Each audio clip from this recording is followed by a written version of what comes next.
Hello dears, welcome back to my channel. ഇന്നൊരു മന്തിയുടെ റെസിപ്പിയാണ്. അപ്പോൾ ഞാൻ എൻ്റെ വീട്ടിലാണുള്ളത്. അപ്പോൾ നൈറ്റിൽ എന്താ ഫുഡ് ഉണ്ടാക്കേണ്ടതെന്ന് ചോദിച്ചപ്പോൾ ഒന്ന് മന്തി ആക്കിയാലോ എന്നാണ് മക്കളുടെയൊക്കെ ഒരു അഭിപ്രായം. എന്നാൽ പിന്നെ അതങ്ങ് ആക്കാൻ വിചാരിച്ചു. യൂട്യൂബ് നോക്കിയിട്ടായിരുന്നു എൻ്റെ ഒരു ആദ്യ പരീക്ഷണം ഈ മന്തിയിൽ. അത് ഫസ്റ്റ് ടൈം ഉണ്ടാക്കിയപ്പോൾ തന്നെ എല്ലാവർക്കും ഇഷ്ടമായി.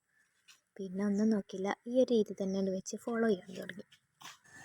ഇഞ്ചിയും വെളുത്തുള്ളിയും പേസ്റ്റ്, ജീരകപ്പൊടി, കുറച്ച് കുരുമുളക് പൊടി, കുറച്ച് പൊടിക്കാത്ത കുരുമുളക്, ഗരം മസാല, ആവശ്യമെങ്കിൽ മാത്രം കുറച്ച് കളർ, അല്ലാന്നുണ്ടെങ്കിൽ കാശ്മീരി മുളക് പൊടി, ഇതെല്ലാം കൂടെ ചേർത്ത് നല്ലതുപോലെ ഒന്ന് മാരിനേറ്റ് ചെയ്ത് വെക്കാം.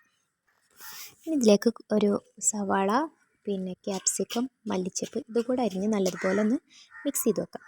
ആവശ്യത്തിനുള്ള സൺഫ്ലവർ ഓയിലും കൂടെ ചേർത്ത് കൊടുക്കാം. മാഗി ക്യൂബിൽ ഓൾറെഡി ഉപ്പുള്ളത് കൊണ്ട് ഇനി വേണമെന്നുണ്ടെങ്കിൽ മാത്രം ചേർത്ത് കൊടുക്കുക. കുറച്ച് സമയം റെസ്റ്റ് ചെയ്യാനായിട്ട് മാറ്റി വെക്കാം. ഈ ഒരു ടൈമിൽ റൈസ് വേവിക്കാനുള്ള വെള്ളം വെക്കാം. ഇതിലേക്ക് പട്ട, ഗ്രാമ്പു, ഏലക്കായ, ആവശ്യത്തിനുള്ള ഉപ്പും സൺഫ്ലവറും കൂടെ ചേർത്ത് കൊടുക്കാം. അങ്ങനെ റൈസൊക്കെ അങ്ങോട്ട് ദം ചെയ്തെടുത്തു.